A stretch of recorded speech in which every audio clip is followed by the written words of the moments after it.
Hello सांग मैंने नमस्कार जय जगन्नाथ। आज आम भेज चाउमिन बनैबा। देखो से किसी पिज आ सोया बड़ी कैप्सिकम गाजर को काटी देछि। तापर कढ़ाई टे तेल देकी गाजर को एमती लाल लाल फ्राए है जाए टिके फ्राए करदे। देन तापर आम पिज को ये पकईकी टिके भाजीदवा। देन पिजटा टिके फ्राए हो गला से आम कैप्सिकम को ऐड करदे। कैप्सिकम ऐड कर सारापर मुझे सोया बड़ी को ऐड कर देछि।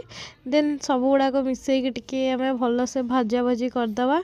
भजा भजी कलापर ये देखो एक्चुअली ये मोमेंट लुण टिके पकेवा कथा जेहेतु भूली जाइली तो मुझे पछरे ऐड करी। तापर देखो मुझे लंका पाउडर गोटे स्पून पकई।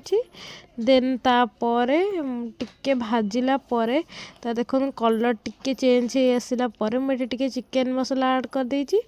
चिकेन मसला ऐड करके टिके भाजिला परे तापर मुझे टिके टमाटो केचप ऐड कर देछि। जेहेतु मुझे चिल्ली सॉस एते पसंद नुह तो मुझे टमाटो सॉस अधिका कर नहीं। आपण मैंने जब चाहिए ताले चिल्ली सॉस ऐड कर परिबे। देखो तापर ये टिके कसला मुझे टिके चाउमिन पकई दी। देन चाउमिन पकईकी भलसे घाटी देती। ये आमर भेज चाउमिन प्रस्तुत हो जाइए।